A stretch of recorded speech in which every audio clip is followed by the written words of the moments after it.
magandang gabi po sa ating lahat and welcome po sa Usapang Hobby. Ako po ang inyong lingkod na si Silverge. So ang ating magiging special guest for tonight ay wala nang iba kung hindi si Mr. Arvin Tan. So kanyang ibabahagi ang kanyang karanasan patungkol sa mundo ng Warhammer 40k. So before we start, don't forget to subscribe or follow my Facebook, TikTok, Instagram, and YouTube channel na Silverge Toys and Gantla Family para maging updated kayo sa aking mga toys, Gantla reviews, and Usapang Hobby episodes. So tara, let's invite Mr. Arvin Tan. Yun. Sorry. Can you hear me? Yes. Malinaw. So, try natin nonte. Mahina. So, hello, sir. Narinig niyo po ako? Oo, malinaw. Yan.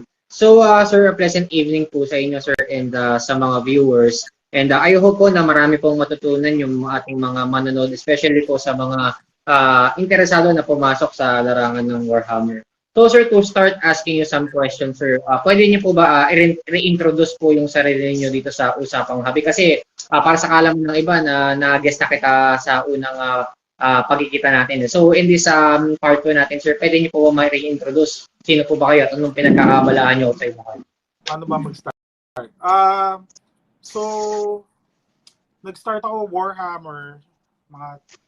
Actually, unang binili ko was noong 1998. Bumili ako ng Orc Squad sa Battlegrounds. Kay Port Warhammer nagbenta sa akin. Pero hindi pa talaga ako naglaro noon. Bumili lang yung squad for painting lang. Mga 2 years later on, basically gamers kami ng mga kaibigan ko talaga eh. So card games yun namin, inaatupag namin. Ang nangyari, yung isa naming kaibigan, sabi niya, tumatambay kasi sa Robin's Galleria noon. May shop doon dati yung Alternate Realities. Doon siya nagyaya sabi niya, nag-Warhammer daw doon. Gusto daw niya mag-Warhammer. Diba? So doon kami nagbalak. Doon kami nag-start. Mga early 2000s. 2000 siya most likely. Paano ba sabi,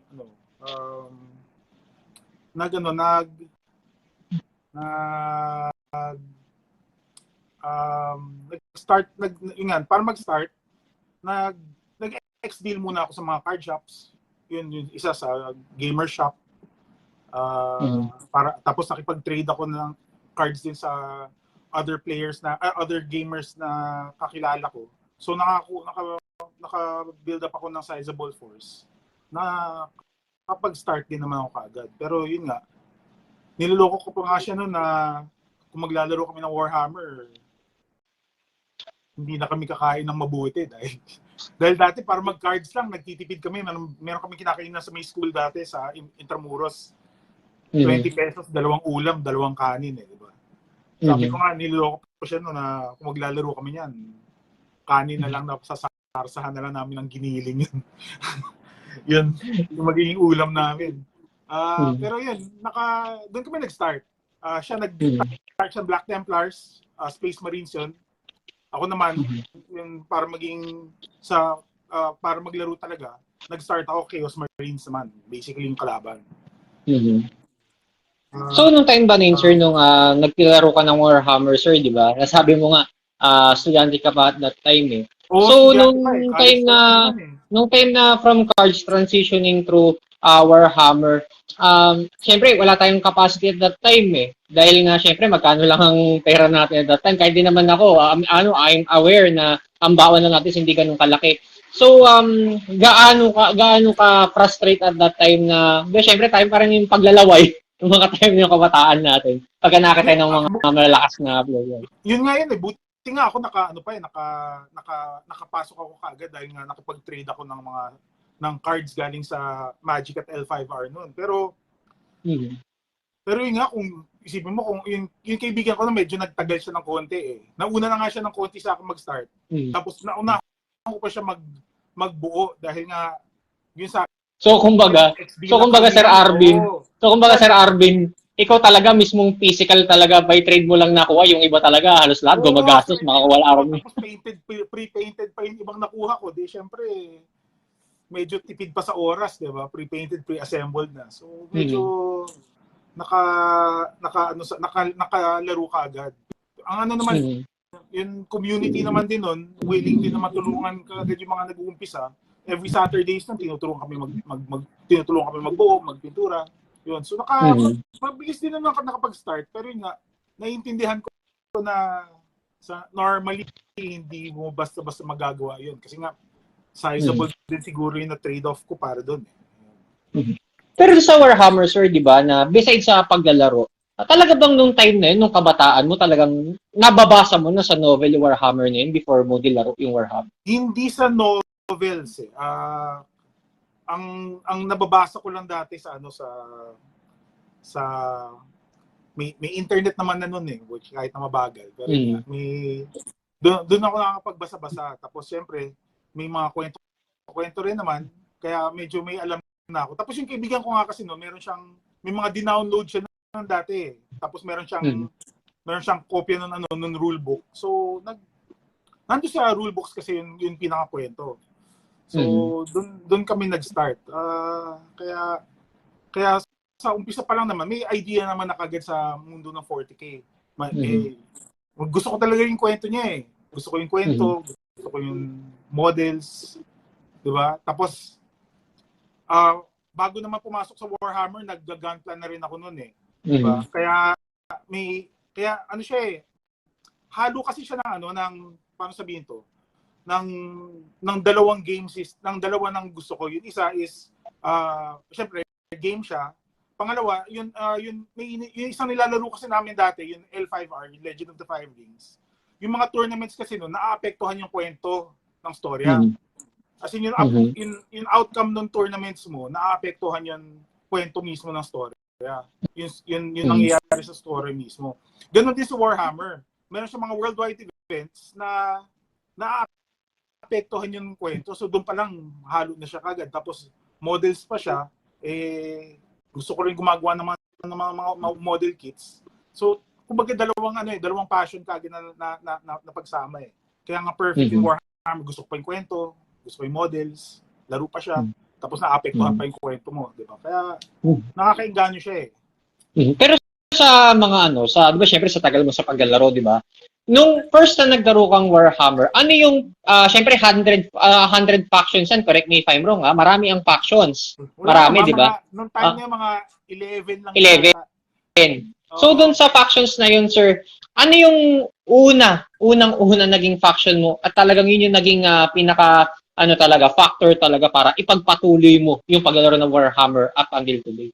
Hindi, actually ang sa akin, ang naghatak talaga sa akin sa Warhammer, yung orcs. Okay? Orcs talaga gusto ko eh. Lalo na nung may yung pumanaw na may-ari dati ng alternate reality, si Jonel. May orc list siya. Ganda, gusto ko talaga yung orcs niya eh. Yun talaga yung naghila sa akin. Kaya even nung time na yun, gusto ko mag-orcs. Pero, pangit kasi yung mga sasakyan. lalo na yung war truck noong time na yun, sobrang pangit talaga kung hanap kayo sa internet. Just lumang orc war truck. Tapos, hindi ko makuha ng bumili kasi medyo may kamahalan siya ng konti eh. Dahil noong time na yun, nasa 1,125 siya. Punta ka sa mall, ang katapat na presyo ng orc war truck, MGGM o MG Zaku 2, 1,200 lang. So, medyo, nag-collect na nga ako ng gunpla nun. Hindi ko makayanang bumili. Diba? Pero nga, nung maglalaro na, nung kausap ko naman yung mga staff din ng Neutral, ang kwento nila sa akin nun, baka mas gusto mo mag-chaos na lang dahil mas konti yung kailangan mo rin para mag-start. Kasi ang Marines, kasi nga may, para explain to, yung Marines, yung laro kasi, may points kasi yan eh. So mas mataas yung points ng Marines kaysa sa Orcs. So mas konti lang yun kailangan kong models para maglaro. Mhm. So, doon ako napunta talaga. Tapos, pero ang pinakamalaking collection ko, Orcs. Sunod yung Chaos Marines. Pero kung fun lang buuin, mas fun magbuo ng Orcs, pero mas matrabaho din siya buuin. Chaos naman, maganda sa Chaos kasi, sila yung liligtas ng Imperium talaga. Sila yung tunay na mabait sa 40K. Pero in terms of stats ba, sir, yan ba yung mako-consider natin as balanced yung statistics ng Parang Space Marines din naman kasi sila eh. So, kumbaga, mas mataas yung stats nila kaysa sa baseline na kasi ang baseline mo basically yung Imperial Guard eh. Sila yung tao eh. Siyempre, superhuman yung Space Marines. Yung Chaos Marines, Space Marines na mas pinalakas pa ng ruinous powers, mga mas samang elemento ba. 'Di ba? So mas konti rin yung models nila kaysa kung maglalaro ka ng regular na Space Marines. Okay. So, sir, may nag-message din dito na isa sa mga followers ng Silver Toys and Gunpla family. Actually, by message lang niya tinanong. So, sabi niya rito, sir, Sir Arvin, gusto ko sana magtanong, sir. Kasi po, I want to know more and I'm interested to enter the hobby. So, sir, ano po ba ang meaning ng 40K sa Warhammer? And do you think, sir, pag po ba sasali po ba ako or pagkapasok po ba ako sa hobby, na mas maganda po ba alamin ko yung lore para makapasok sa Warhammer 40K? Okay. Hindi mo naman kailangan alamin yung lore. Mas maganda lang kung alam mo yung lore, syempre. Ang kwento ng kaya sa Warhammer 40K, ang setting kasi niya 4,000 years into the future. Diba? 40,000 years into the future siya. Kumbaga kung ano yung present natin, 40,000 years siya pa after. Ang setting niya, yun nga, kaya nga 40K kasi 40,000 years into the future. Ang pinakakwento niya, nag-start ka na yung emperor, si Henry Cavill, 'di ba? Siya yun, gumawa siya ng Space Marines, 'di ba? Tapos sinakop nila yung buong galaxy. Ang nangyari pagkatapos nun, kalahati ng Space Marines, meron siyang 20 anak eh, 'di ba? Yung isa doon nasa Warhammer Fantasy, tapos yung 19 nasa 40K. Yung isa nawala or pinatay. So may 18 ka pa. Yung siyam doon trumaydor sa kanya, 'di ba? So yun yung Horus Heresy, yun ang setting noon. 30K, yun yung setting niya. May game system din sila na bago for that. Well, medyo bago. Pero ang talaga, pagkatapos nun, yun yung so, ang kwento is 10,000 years after nung pag-tridor ng mga anak ni Emperor sa kanya. Kung maglalaro ka naman, hindi mo naman kailangan talaga alamin yung lore. Pero, kasi ano naman yan eh, miniatures to eh. Kumbaga, ang pinakamalaking hatak kasi dyan, yung aesthetic eh. Kung maganda tingnan siya para sa'yo, di ba, most likely, mas magugustuhan mo siya laruin. Kasi maganda siya tingnan palagi eh. Pero sa tanong ko lang, Sir Arvin, you can correct me in this one or not. Maganda rin bang term dyan, sir, to start the Warhammer? Minsan din ba maganda rin pagbasihan kung or mas maging compatible sa'yo yung mismong faction na yun kapag nagustuhan mo yung lore ng mismong na yun, faction na yun? Ayun, oo, mas yun talaga. Kasi pag alam mo yung lore ng faction, doon mo makikita yung playstyle ng faction mismo eh. Katulad ng kung gusto mo yung Eldar, yun yung Space Elves, 'di ba? Ano sila eh? Syempre since elves sila, mas magaling sila lumaban sa close combat, pero mas magaling din sila kaysa sa tao kung tao ang kalaban nila. Pero pag even pag kalaban nila Space Marines sa close combat, madadali nila ang Space Marines eh. Pati Chaos Marines, kaya nila talunin sa close combat, pati sa pagbarilan. Pero mas konti sila, mas elite sila. Kung Actually, ang basic na ano niyan, ang comparison niyan is ano eh. Yung StarCraft kasi supposedly nag-start siya na Warhammer game siya na hindi natuloy. So, basically yung Eldar mo, yun yung Protoss. Yung Marines mo, yun yung Terrans. Tapos yung Zerg mo, yun yung Tyranids. Kung alam mo yung kwento nila, syempre yung Tyranids, ganun din eh, parang sa Zerg. Mabilis, madami, kakain, tapos may mga monsters na sumusunod. Diba? Yung Terrans naman, parang halo yan ng Imperial Guard at ng Space Marines mismo eh. So pwede mong daanin sa dami yung kalaban pa rin naman, ng dami ng baril. Diba? Tapos yung mga power armor mo, mas matibay kaysa sa regular na troops.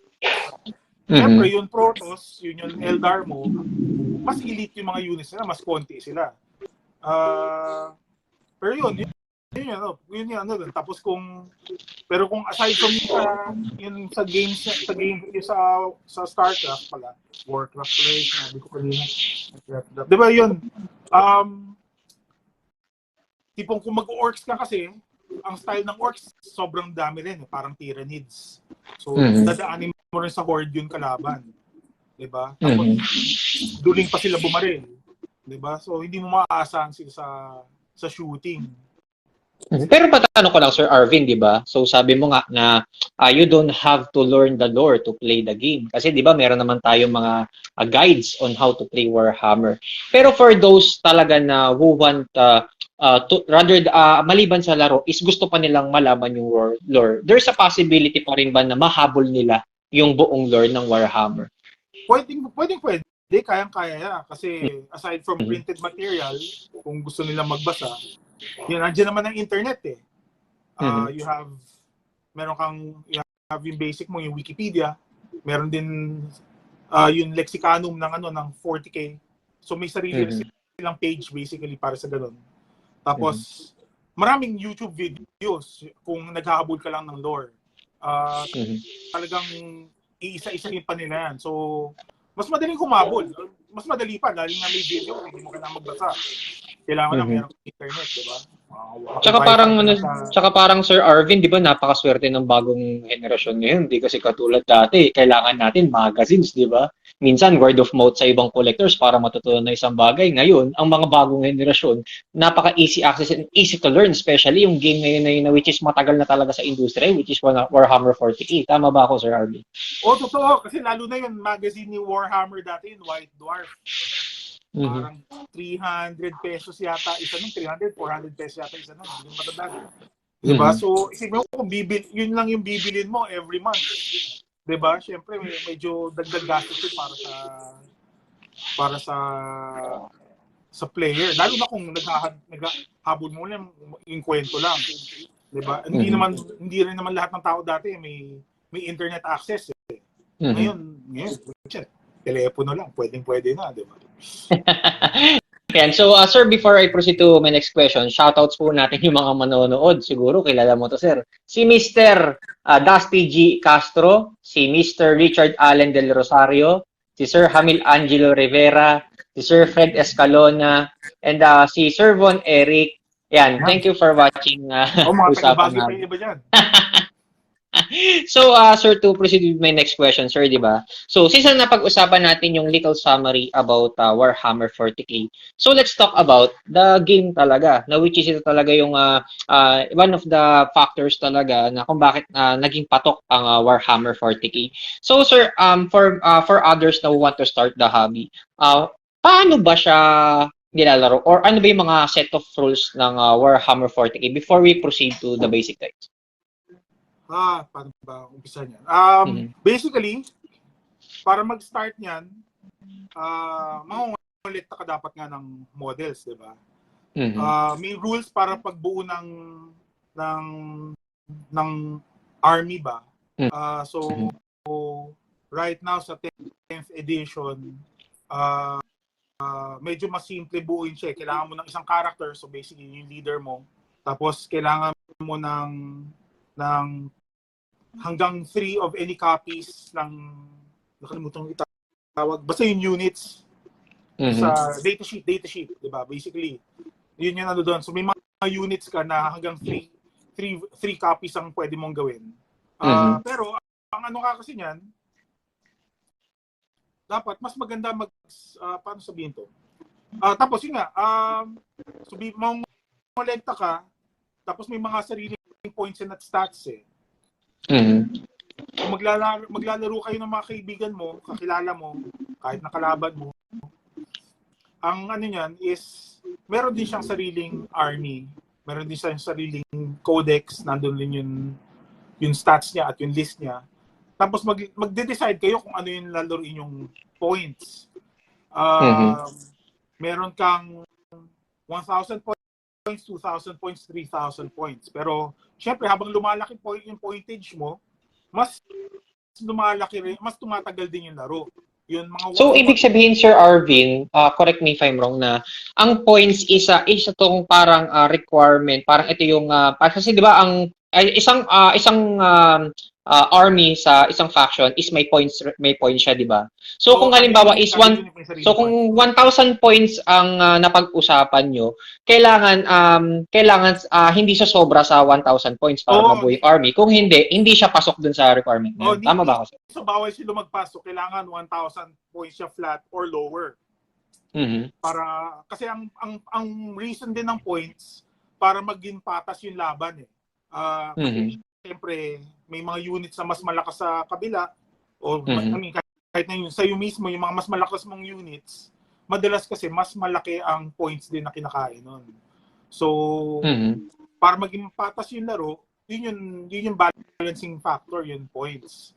So, yun nga. So, since, I guess, yun nga, ang ano yan, so, habang mas matagal kasi yung laro mo, habang mas malaki yung points mo, mas malaki ngayon, mas matagal yung laro. Mga 1,000 points mo siguro, mga 2 hours ka na rin doon sa 1,000 points eh. Diba? Sa 2,000 points mo, baka abutin ka ng 4 na oras. So, medyo matagal rin ang laro.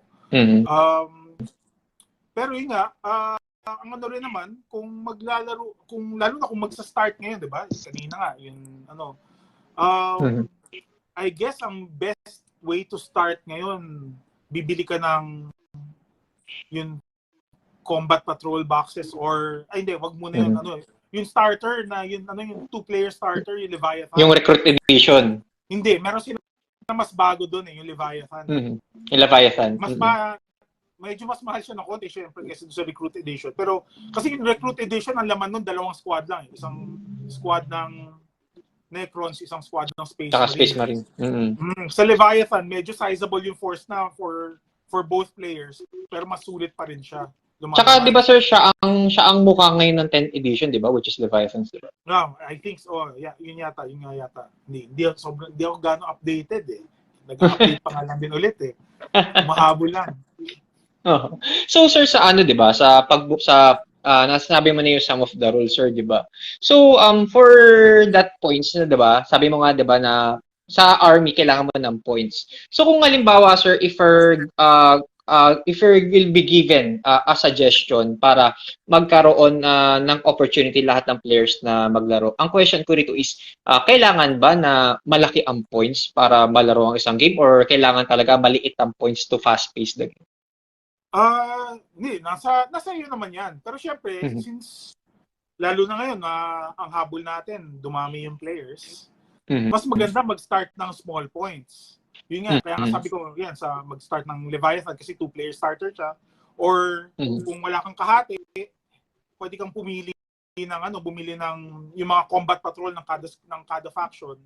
Kasi doon sa Leviathan units or sa combat patrol units, most likely, pwede kang maglaro na ng 1,000 points or even lower. Yun nga, sa combat patrol mismo, na sariling game, may sariling rules din siya eh.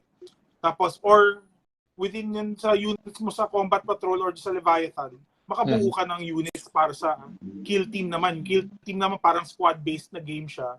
Skirmish game siya, pero yung isang squad mo, magiging ang galawan hindi siya maramihan kagad eh. Isa-isa lang galaw mo. So, yun yung pinakamababa na entry point siguro kasi kahit na hindi ka bumili ng starter set for that, pwede. Bumili ka lang ng tactical box, yun, kumbaga yung squad box lang, kaya mo na mag-start eh. Ang ano lang, syempre kailangan mo ng guide siguro sa someone na mas may alam do sa laro para lang makapag-start ka pa rin.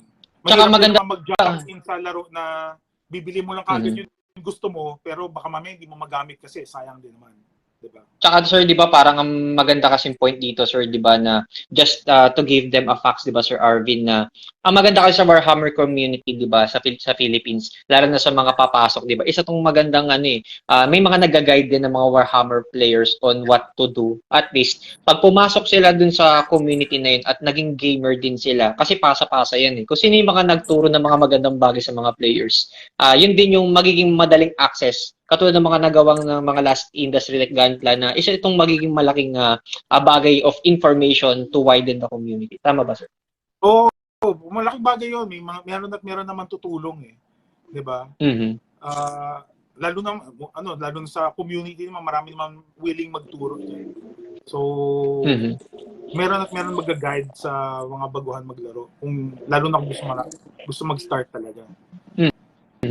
And what if naman, sir, kung halimbawa, sir, merong mga players na talagang ang gusto lang talaga nila is mag-collecta lang and hindi nila forte yung laro. So hindi naman siya ganoon kasama, 'di ba? Kaya end option lang naman yung game, 'di ba, if you want to explore to that, 'di ba? Pwede rin naman.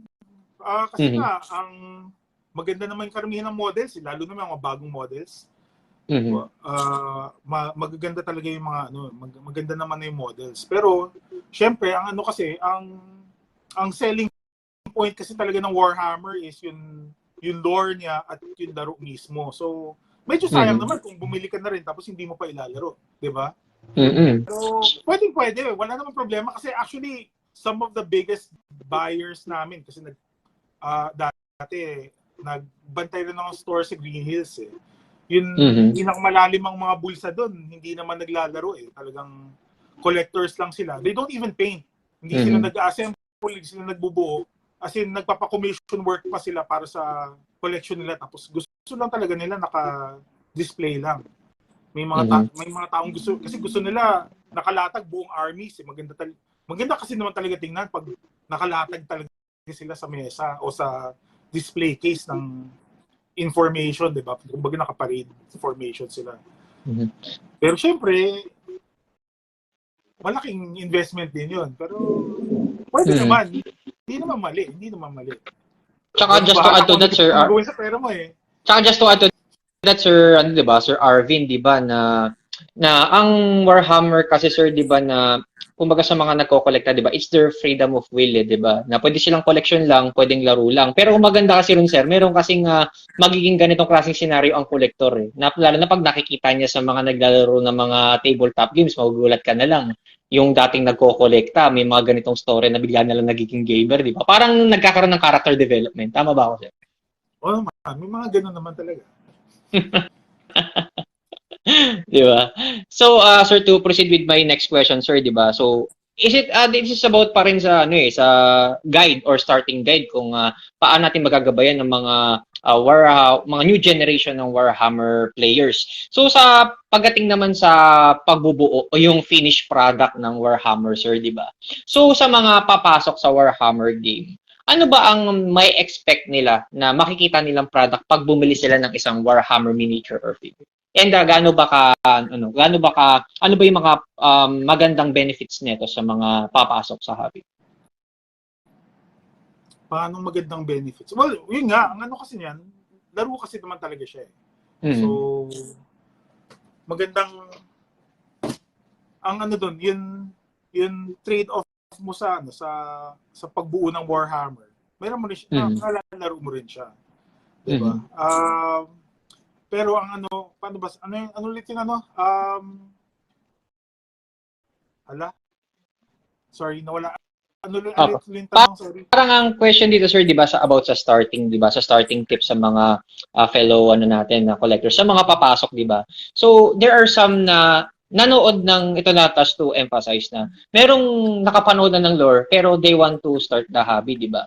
And there are some na want to play the game. Pero hindi nila alam yung talagang actual nung mismong Warhammer, but they want to enter it. So to educate them, ano ba ang exact na makukuha nila sa Warhammer, and ano ba yung mga magandang benepisyo nito kung sakaling makita na nila actual yung isang Warhammer miniature?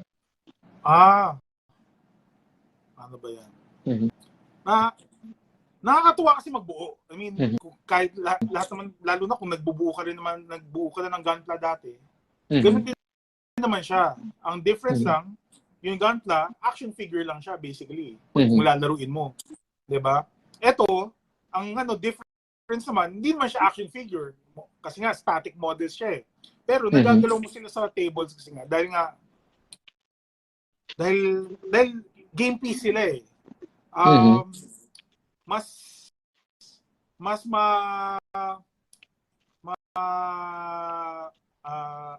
Hindi ko mahanap yung term eh. Yung imagination mo mas maano sa laro kasi talaga eh. Lalo na kung alam mo yung lore, tapos alam mo yung mas nakikita mo sa yung laro mismo. May kwento kasi yan eh pag naglaro ka eh. 'Di ba? Mas mahirap explain eh.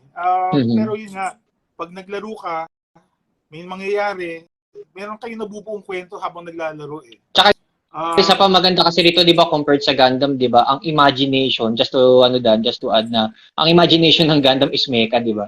Hindi kasi katulad ng ng Warhammer talaga na hindi lang siya paint, hindi lang siya construction, rather than you're building something new eh. Kumpara sa hindi katulad ng Gundam, magbubuo ka lang ng isang GM or isang MG, 'di ba? Ang laki. Pero hindi katulad ng Warhammer, hindi man siya may kalayuan man siya sa size ng Gundam, but the good thing is you're building a story, 'di ba? Hindi katulad ng Gundam, Gundam kasi may storya ka na eh pag binuo mo eh. Pero yung Warhammer, you're building not just a troops but also a story. Tama ba ako, sir? Oo, at yung binubuo mo kasi, basically, lalo yung binubuo mo, yung personal mong army kasi, personal mo yun, sa'yo yun eh.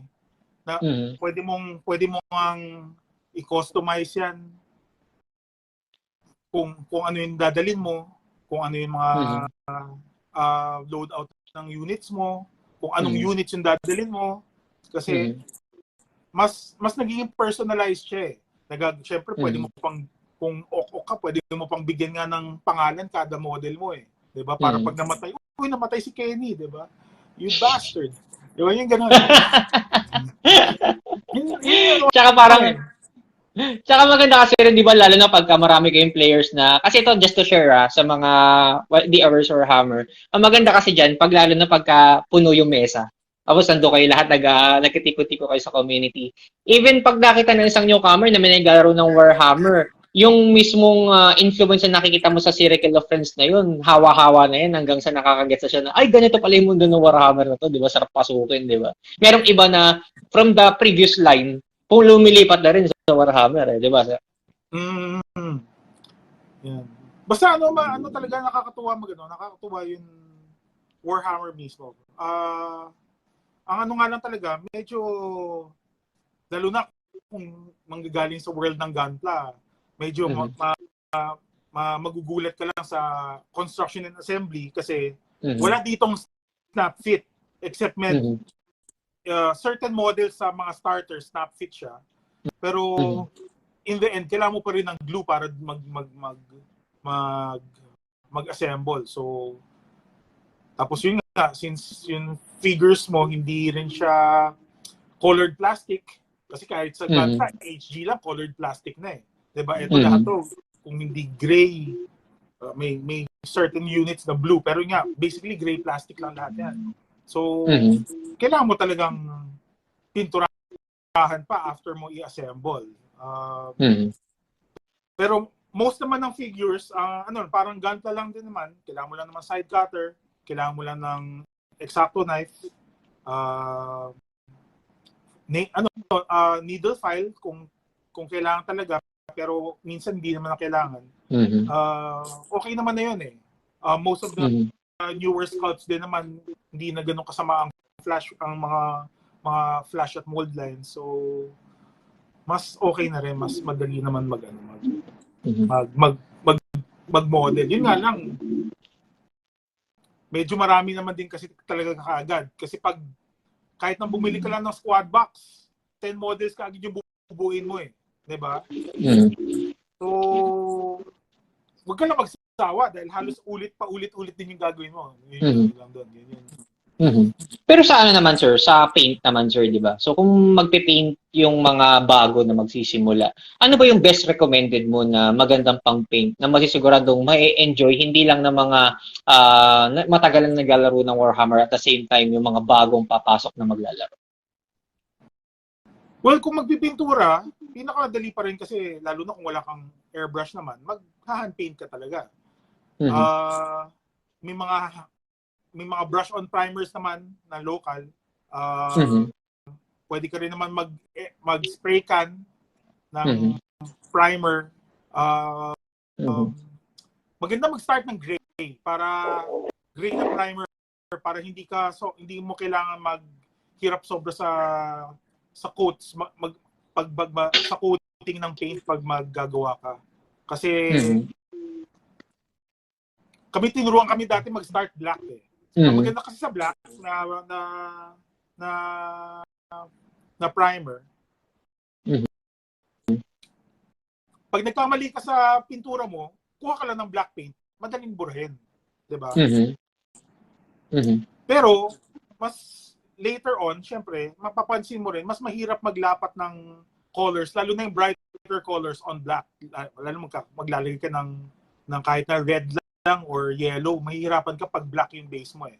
So, mas madali talaga mag-gray na base coat ka. Yun yung para sa primer mo. Tapos yun nga, meron ka namang ng water-based naman na paints ang gagamitin mo, mas madali. Ang importante lang pag syempre, pag nagpipintura ka, alagaan mo dapat din yung tools mo, syempre. Lalo na yung brushes. Ang brushes naman, di naman din kasi mura yan eh. Tapos, medyo marami ka rin ng pipinturahan, so dapat alaga rin yung brush mo. Wait. Katulad yan. Yan. So, yung tip ng brush mo, katulad yan, hindi dapat naabot yung pintura doon sa bakal, doon sa ferrule. So, dapat kalahati lang ng brush or yung tip lang yun may pintura para hindi nasisira yung brush mo. Pag natuyuan ka kasi ng paint at umabot yung paint sa ferrule at natuyuan yan, magbubuhag-hag yung brush mo eh. Sayang din yan. Paano naman yung bakal, Sir Arvin? Parang kumbaga, ang advantage nun, kakalawangin din yung bakal. Hindi naman. At the same time. Hindi naman. Stainless naman yata yan eh. Parang wala. So, hindi naman siya basta-basta kakalawangin. Pero yun nga, basta wag mong papaabutin yung pintura doon sa dulo para doon sa may bakal pala, sorry, para hindi bumuhaghag yung brush. Sayang din kasi yung brush. Pero sir, sa mga magsisimula, sir, di ba? Ito kasi nakita ko yung brand na to na tinatawag na Citadel eh. So, ito kasi Citadel na to, water-based paints din to, sir. And maganda kasi rito, FDA approved kasi tong paint na to. Maganda kasi rito, sir, nakikita ko kasi na ginagamit to ng mga Warhammer na nagko-collect eh. So, maganda rin ba to as a starter pack para sa mga nagsisimula sa Warhammer? Okay naman. Kasi syempre water-based paints naman yan eh. Magkamali ka na inumin mo yung tubig na pinaglilinisan mo ng brush, okay lang, non-toxic naman kasi. Pero ano siya eh, yung Citadel kasi as far as water-based acrylics go, mas matibay din kasi siya pag natuyo. Madali siya i-apply. Mas matibay din siya kaysa pag natuyo. Tapos meron sila yung bagong line, hindi man na siya bago. Pero meron siyang isa pang line, yun contrast paints. Sobrang dali niyang gamitin eh. Basically, lumalabas, skill in a bottle siya eh. Kahit na medyo tanga ka magpintura, mas madaling palabasin yung details nun figure. Lalo na, the more detail the figure has, mas magtatrabaho yung paint mismo para sa iyo, 'di ba? So parang kumbaga Sir Arvin, parang paint hack din yung Citadel na in case na halimbawa may nagkamali ka isang ibang part doon sa details ng pinagpinturahan mo, pwede mo siyang balikan, kumbaga hindi halata yung umbok nung nagpinagkamalian mo. Hindi sobra, pero mas madaling lalo na pag gamit mo yung contrast paints nila. They're pretty good. Paano naman sir kung halimbawa Citadel paints, compatible di ba siya sa ibang plastic models maliban sa Warhammer 40K? Oo naman, pa rin, water-based acrylics lang naman yan eh. So hindi yan makaka-damage ng gawa mo, lalo na pag tuyo naman na yung pintura. Kahit na water-based lang din yung patungan mo, hindi siya makakasira. Hindi dapat magre-reactivate. Paano naman sir yung mga iba na syempre acrylic, 'di ba? Yung iba gumagamit ng thinner para lumabnaw yung mismong pintura. Sa water-based ba, is it necessarily pa ba na kailangan pa ng thinner para gumanda yung texture ng pintura or unnecessary din? Hindi, kasi ang isa sa mga rules din naman yan pag nag-water-based paint ka, pag nag-hand brush ka is you do multiple coats para mas even yung paglapat ng pintura. Multiple thin coats pala, yun. Nakalimutan ko yung importanteng multiple thin coats. Para mag-thin down ng paint, syempre, kailangan mo siyang i-thin down. Ang thinner naman na kailangan mo sa water-based paint is water. So, unless sobrang dami ng tubig mo, hindi naman magbe-break basta-basta yung pintura eh. So, kayang-kaya mong maglapat ng manipis kung kailangan. Tapos magbi-build up ka na lang gradually. Huwag kang maging impatient na kukuha ka ng maraming pintura agad tapos gusto mo isang makapal ka agad na hagod. Mangyayari diyan, magkakaroon talaga ng brush strokes yun yun. Tapos ang mangyayari, 'di ba, hindi magpapantay. Ang mangyayari hindi magpapantay yung kulay, 'di ba? Magkakaroon ka ng brush strokes. Tapos baka masira pa yung brush mo dahil nga most likely aabot pa yung pintura sa dulo, sa ferrule ng brush mo. So ingat lang din naman. Pero yun nga, parang hindi rin masira yung brush at hindi rin pumangit yung gawa. Multiple thin coats. Yun naman yung importante. So kumbaga parang to the point nun, hindi baling sobra baling balance, 'di ba? Hindi baling slow process. Ang importante is yung pagdating sa ending, yung finish, di ba? Yung pagkatapos. At syempre, models mo yan eh. Gusto mo maganda rin yung finish niya pag natapos. Huwag mo kong gayahin na iitiman ko lang tapos lalagyan ko ng tatlong tuldok ng ibang kulay para pwede siya ilaro. Diba? Sayang yun. So, sir, to proceed with the next question, sir, di ba? So, napag-usapan na natin yung pag-paint, napag-usapan natin yung build. So, pagdating naman, sir, sa paglalaro, sir, di ba? Sa paglalaro ng Warhammer, sir, di ba? Question ko na rin, sir. Nakikita ko kasi sa Warhammer, di ba, na may mga nakikita ko na pare-pareho ang kulay, which is understandable. That is part of the lore, di ba? So, the question is, kailangan ba na panaglaro ka ng Warhammer, okay lang po ba kung maglalaro ako? For example, Space Marine ako, pero magkakaiba kulay. Is it okay ba sa isang official game na magkakaiba kulay or hindi? Nasa iyo naman yan. Wala naman dapat problema yan eh. Ang tanong lang kung kaya mong sikmurahin, syempre yung chapsuy ang itsura ng army mo, di ba? Kasi dapat army ka nga, uniform dapat ang itsura mo eh. Di ba? At least even for squad man lang, di ba? Pero kung gusto mo talagang rainbow colors yung gamit mo, wala no. Nasa iyo yan eh. Sa iyo yan eh. Ang tanong nga lang kung kaya mong sikmurahin, syempre yung itsura na balak mong gawin. Diba? It's all up to you. You can customize your units, your army to whatever you want it to look like naman. So, kumbaga sir, wala siyang maging violation sa rules. Kumbaga anything goes naman sa gusto mo in terms of the paint job. May konting meron kasi hindi ko alam kung sa current rules ganun pa rin, pero basically dati ang lumalabas if you paint an army specifically, dapat ganun lang din yung colors ayun lang din yung rules na gagamitin mo. Pero I guess pwede mo naman i-disregard yun eh kung kailangan naman talaga. Unless, pero yun nga, ang doon, pwede mo naman i-customize kasi talaga sa colors na gusto mo yung units mo. Tsaka I agree with you kasi 'di ba? Pag kung susundan mo kasi yung pare-parehong pintura, makikita mo kasi yung astig na you're showcasing your army talaga astig tignan pag lahat pare-parehong kulay kasi may sinusunod meron kang tinatawag dito parang tawag dito is you're building an army wherein meron kayong formality na meron kayong color coding na sinusunod. Kaya sa sarili mo, 'di ba? Armed forces ka so may discipline ka agad dapat nga ang uniform mo lahat kayo pare-parehas ng gamit, pare-parehas ng suot, 'di ba? Yun din yung isang para malaman mo kung sino yung kalaban at sino yung hindi. Diba? So kumbaga sa totoong buhay, parang yun na rin yung identification or identity ng basically. At mas maganda kasi talaga kung even sa pictures, mas maganda tingnan na magkaiba yung kulay ng dalawang naglalaban 'di ba?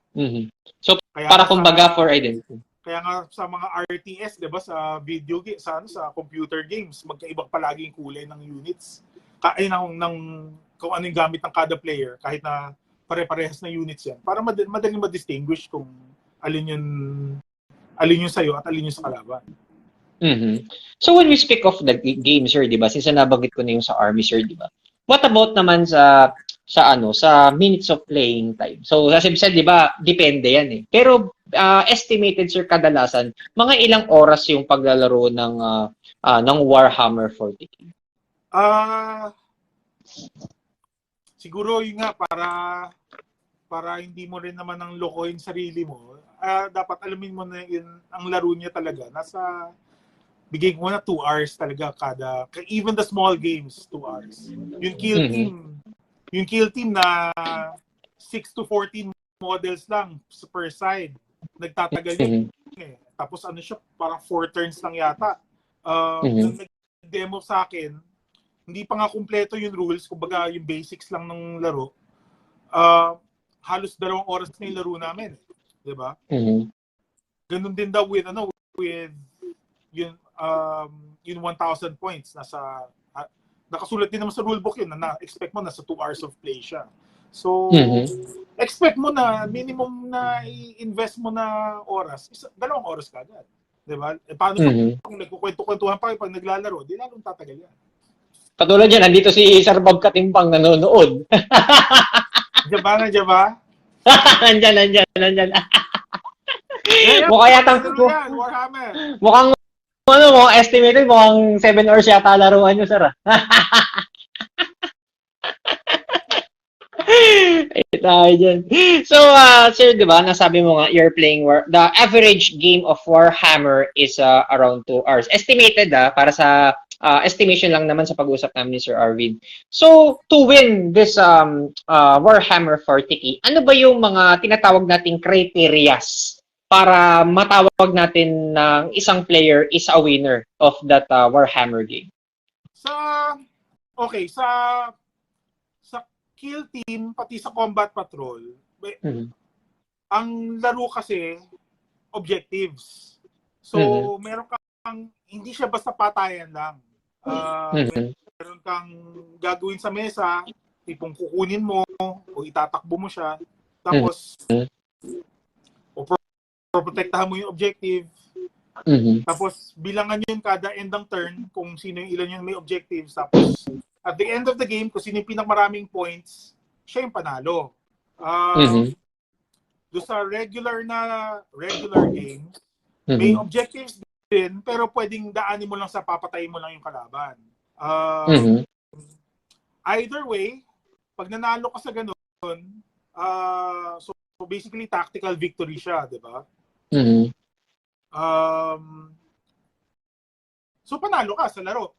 Pero sa like with bigger events nila, meron silang meron ka dating best painted, meron ka best general, tapos may sportsmanship award ka. So yung best painted, syempre ikaw si Miss Photogenic, 'di ba? So yung army mo, kung maganda tingnan at maganda yung pagkagawa, most likely ikaw yun panalo na doon. So that's still an award. Yun best general, madalas doon sa napupunta yan, dapat mapunta yan doon sa pinakamaganda ang ang score sa tournament. Diba? So, madalas sa tournament, you have 3 to 5 games. So, yung total mo na score, overall, dahil nga sa wins mo, yan yung mag-ano ng best general. Tapos, syempre, pag talunan ka, diba, yan, at least may chance ka pa, best sportsmanship, diba? Basta mag-meeting ka lang kahit natatalo ka. Kasi, actually, kada match mo, may sportsmanship scores yan eh. So, binibigyan ka ng kalaban mo ng sportsmanship score. Diba? Pag natuwa naman sila sa'yo, syempre, medyo mataas yan. Pag medyo asshole ka maglaro, most likely, diba, tibong kada galaw niya, nagtatawag ka ng judge, diba? Judge, dinadaya ako, diba? Ibig sabihin, may ganun talaga sa Warhammer, sir. Minsan talaga, pagka mismong maselan na parte, bawa sa pader, bawa tangke, nakabangga, minsan talaga silipan talaga yan, sir. Minsan debate yan, kung tatamaan. Kasi, yun eh. Mahirap siya explain, pero basically, pag may nagtatago sa likod ng isang bagay, doon madalas nagkakaroon ng away eh. Diba? Kita ko yan. Hindi mo siya kita eh. Diba? Gano'n siya. Pwede nga barilin. Hindi, nakatago ako eh.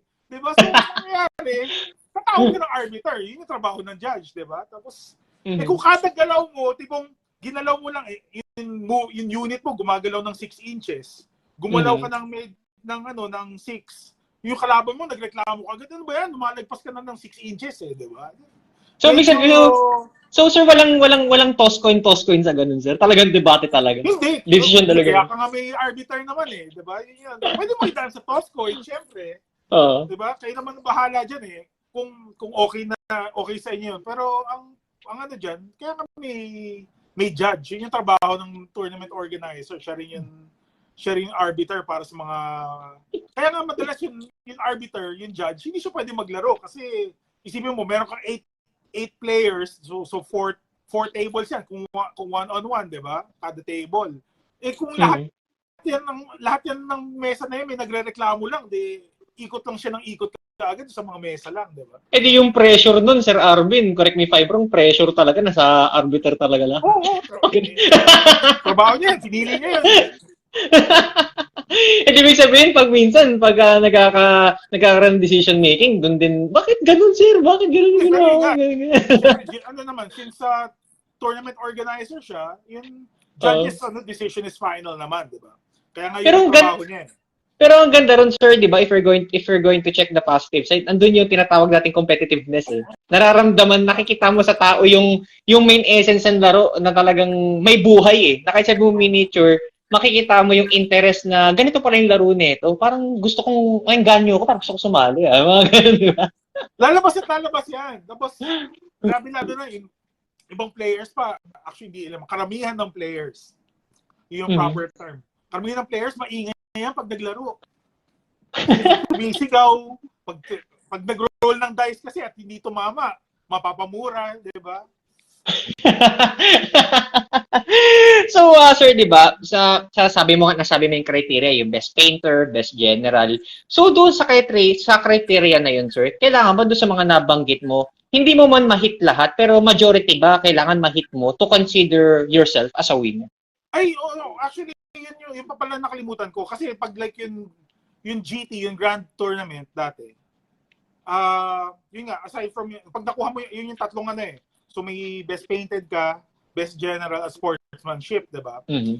Tapos yung total mo, yung player na may highest total sa tatlo, siya yung overall champion.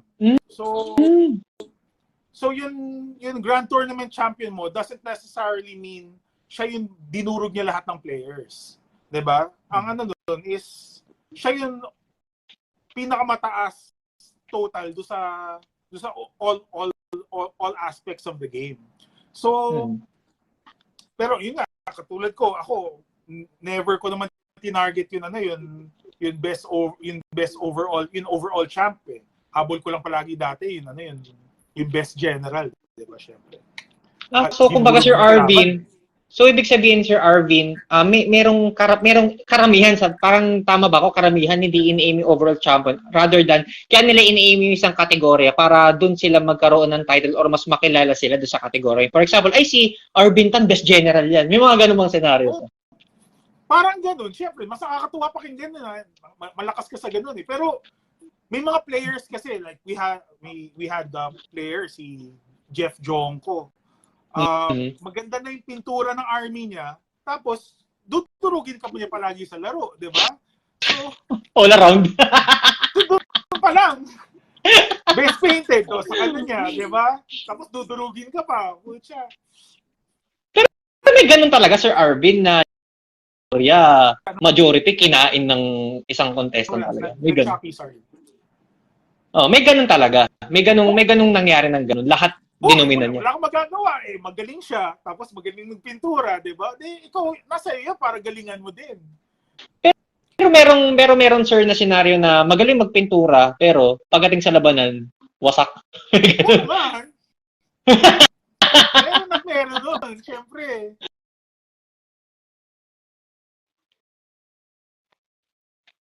Talaga? So, ibig sabihin talaga, parang pinaka-summary ko dito, hindi ganun kadali manalo, pero challenging at the same time. Tama ba? Oo, lalo na kung overall in habol mo. Diba? Kasi, yun nga, pwede kang, parang ano yan eh, no? Yun yung parang beauty pageant nga kasi yan eh. Diba? Si Best Painted Army, si Miss Photogenic, diba? Si Best General, si Best, ano yan, sa talent, best diba? Swim. Hindi magaling sa talent. Hindi. Yung best swimsuit. Diba? Tapos, yun, si Best Swimsuit yun. Hindi, tama. Tapos yun si Best Swimsuit. Diba? Best Swimsuit at Best Gown, evening gown, si ano yun. Tapos si Sportsmanship mo naman award, si Miss Congeniality, diba? Nakakaano lang din. Nakakatuwa lang ding isipin, di ba, na pagka napipicture out ko na, lalo na sa uusbong na bagong henerasyon, ito yung may expect nila eh. So, sir, di ba, when we speak of the game again, going back to the game, di ba? So, what is a Forge World? So, sir, ano ba ang brand na to? And ano ba ang kinaganda nitong Forge World pagdating sa mundo ng Warhammer? Yung Forge World kasi, siya yung resin arm ng Games Workshop. So basically, third party siya ni Games Workshop, okay? Hindi siya bootleg, hindi siya fake, third party siya, official na item product siya ni Games Workshop. Under a different brand lang, si Forge World. Kaya nga yung current rules niya, nakasulat do sa 10th edition, part na rin do sa rules, nakasulat na rin kung anong mga units ng Forge World units ang pwede mong idagdag sa army list mo ba. So, they're legal din naman. Ang ano lang yan ay thinking lang na hindi lahat ng tao mayroon yan, syempre, dahil you order directly from the UK, madalas para dyan eh. Tapos, unless may makukunan kang local na store, pero the current distributor, I don't think magkakarga eh. Pero yun nga, baka, we wouldn't know. Mas maganda kung meron, syempre para may makukunan yung mga players. Lalo na kasi since legal siya eh, diba? Sayang naman. Ang ano kasi no, since resin figures to, ito rin yung madalas yung ano eh, mas more detailed kasi resin can hold more sharper details than regular plastic, diba? So, mas detalyado siya.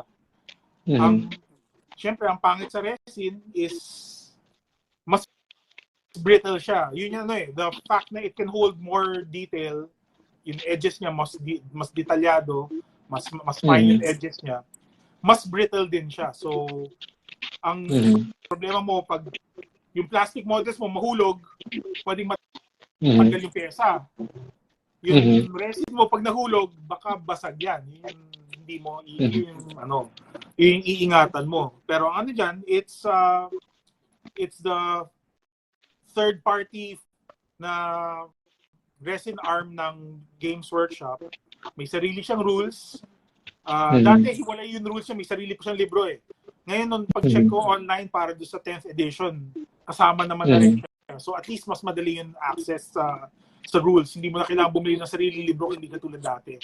So, actually, maswerte nga talaga yung mga maglalaro ngayon eh. In that regard. Everything is easier to access.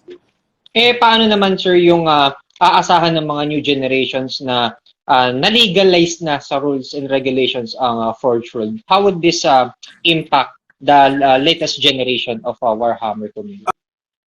Yun ang hindi ko alam kung paano mag-ano. Kasi nga, lalo na kung wala naman tayong locally na masosource yan. Ang magiging difference kasi, syempre, hindi mo siya, pag wala kasing mag-field, walang gagamit ng models, kasi walang nakakabili, walang gumagamit. Hindi mo kasi alam paano siya laruin. Hindi mo siya alam paano labanan pala, actually. Diba? Lalo na pag kalaban mo, lalo yung kalaban mo yung may Forge World units, ikaw wala. Medyo, kaya nga actually even back then, yung local community medyo iffy pagdating sa Forge World eh, kasi hindi nga nila kilala, diba? Yun yung isang ano doon eh, the fear of the unknown. Pero at least, kita mo naman na yung rules. So, dapat, wala naman problema kung marunong ka naman magbasa, umintindi ng rules. Dapat, expected mo naman na rin na kung ano yung meron na pwedeng dalhin ng kalaban. Ang ano lang, ang difference lang is some of the Forge World models are really big.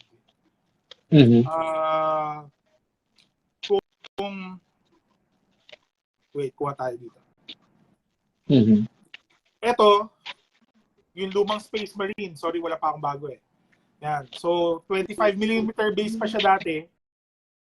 Base na siya. Around 32mm. Ngayon yung figures niya nasa 34, 36 yata. So mas malaki yung mga bagong models. So basically, pero ito yung basic mo na Space Marine.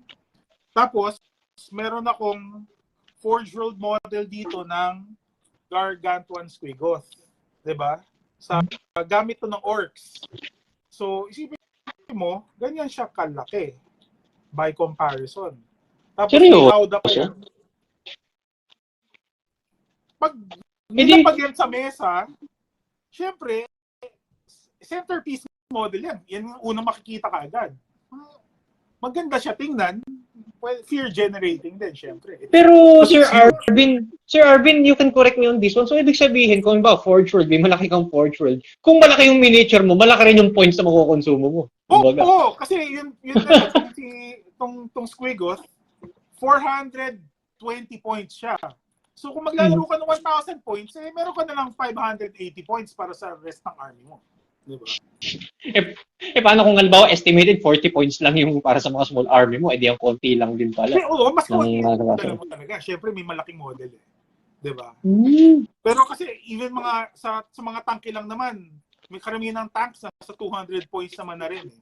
So, parang dalawang tanke lang din naman siya. So, kumbaga rin pala, sir, so parang ang conclusion, sir, ang Forge World, even though it's a third party at hindi kilala ng iba, it's to educate them na balance pa rin yung balance Forge pa rin, World. kasi may points naman eh. May points naman yung balancing factor eh. Diba? So parang di ba parang just to educate them na hindi siya pandaya rather than it's just only an option to them if they want to use it or not, di ba? Still it will be the same pointing system pa rin. At hindi importante kung gaano kung ano yung dala ng kalaban. Ang importante, alam mo yung dala mo at paano siya i-maximize yung paggamit ng dala mo sa army mo. Yeah, so sir, to proceed with the next question, sir, di ba? Na alam naman natin na ang Warhammer is matagal na sa industriya. At ito ay nakakapanapanabik kasi may mga uusbong na new generation sa mga players, especially na darating na 10th edition. So for this Warhammer, which is 10th edition, ano ba ang may expect mo para dito sa Filipino Warhammer community sa pagpasok ng 10th edition? Actually, ako mismo medyo kasi ngayon lang din kami ng mga kaibigan ko, ngayon lang din kami ulit babalik eh. Huling laro ko kasi was 8th edition pa. So basically nag-skip ako ng isang buong edition, yung 9th. 'Di ba? Syempre ang excited naman na sa bagong rules. Mas mukhang mas streamline din naman siya kumpara sa 9th edition. Ang ko lang, sana dumami yung players. Yun naman habol ko talaga. Gusto ko lang dumami yung maglalaro. Sana makapag paano ito? Yun kasi with yun more play areas and more play spaces. Different play spaces in different areas. Mas malaki yung chance na dumami yung players. Lalo na with yung reach ng bagong distributor na ang biggest na retailers nila si SM at si Robinsons, diba? So buong mundo, buong Pilipinas ang ang reach nun. So mas malaking chance na mas marami tayong players. So sana mas marami rin makitang kalaro sa mesa. Medyo exciting yung part na yan eh. Diba? And just to add to that, sir, di ba, to your statement, sir, di ba, na the official distributor is doing their best to provide or promote the brand, and magkakaroon tayo ng mga future projects na baka possible magkatayo mga caravans or mga tournaments na masasabi natin the whole community ay talagang mabubuhay at marami pa silang may engganyo in their areas na talagang masasabi na natin na Warhammer will one of the biggest mainstreams na uusbong here in our country. Tama ba? Sana. Siyempre, sino bang may ayaw yun, di ba? Lahat tayo gusto lumaki yung community talaga. Yung maganda doon. More players, the better, siyempre. Kasi naman sa maglalaro ka ng tournament, yung kakilala mo lang ulit yung makakalaro mo. Mas maganda pa rin pag different faces. Different experience pa rin kasi yung mga the more the players, the better palagi yan, always. So, to my last question din na lagi kong tinatanong ko rin sa iyo na nakaraan ng meeting natin, Sir Arvin. So, sa new generations na papasok sa hobby, lalo na sa larangan na to, which is Warhammer 40K, bilang isang Arvin Khan na matagal na naglalaro, ano ang piece of advice na mapapayo mo sa kanila na moving forward is patuloy nila na ma-enjoy ang pagkokolekta at paglalaro ng Warhammer 40K? Paano ba sabihin to? Ang naman kasi with 40 with gaming in general, 'di ba? Pag na-enjoy mo yun laro, na-enjoy mo yung pagbuo, sulit na investment siya eh. Lalo na kami, we've been playing for more than 20 years. 'Di ba? Playing and collecting for more than 20 years. So, doon pa lang sulit na siya. And if natatakot ka na hindi siya long term, hindi mo masasabi hindi long term eh, kasi yung mga players dito 20 years na naglalaro eh. More so yung mga mas matanda pang players, 'di ba? Yung iba diyan nasa 25 years na naglalaro dito sa Pilipinas. 'Di ba? Kung Warhammer lang as a brand, it's been out since the 70s, 'di ba? 40K as a brand has been out since 1986, I think. Pero syempre sumikat siya dito sa Pilipinas, late 90s to early 2000s na, 'di ba? Pero yun nga, matagal nang ang Warhammer dito. So sulit na yan, sulit na investment yan, always. 'Di ba? The community is there, the community is still alive, 'di ba? More so than ever. So meron kang mapupuntahan naman ngayon para kung gusto mo maglaro. Ano pa ba? Yun lang na yata eh, di ba? Pero yun nga, enjoy yan. Enjoy yung ride.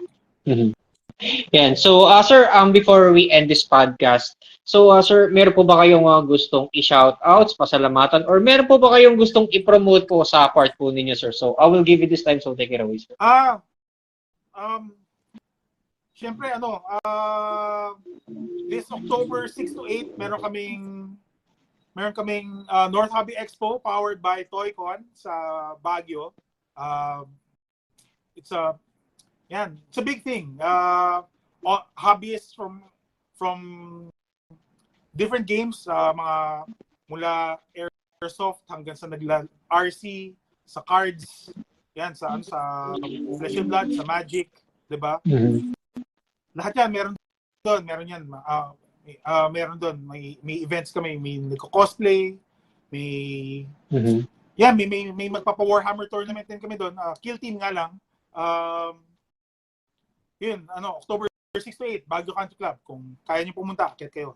Enjoy yan. It's always big and a different experience if makakapunta mga tao.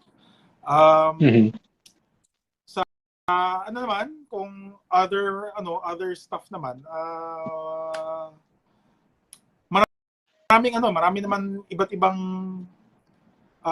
meet and greet ngayon para sa mga small retailers. So, para sa Warhammer. So, attendan nyo yung malapit sa inyo para makilala ninyo yung mga players din na malapit sa inyo.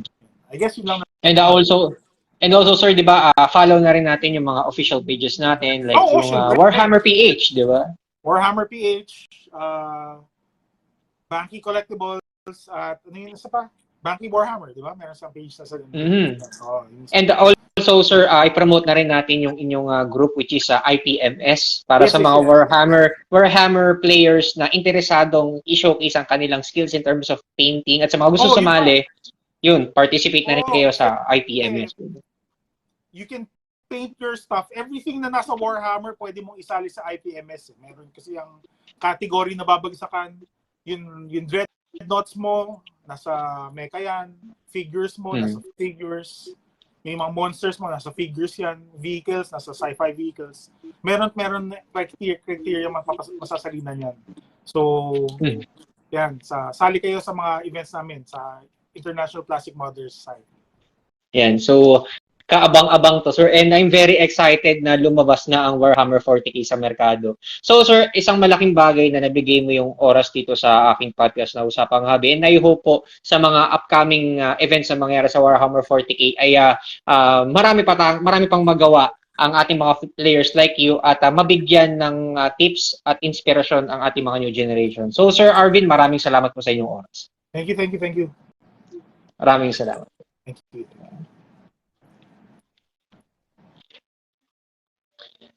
Yan, so isa na naman panibagong episode ang natapos na podcast dito sa atin sa Usapang Hobby. Ako po'y patuloy na nagpapasalamat sa inyong patuloy na pagsuporta. So sa mga usbong sa hobby, lalo na sa mga bagong henerasyon, ang Warhammer 40K ang masasabi natin na kaabang-abang na hobby na dapat nating abangan. At lagi natin tatandaan na sa Warhammer 40K, alam natin na it's a continuous war.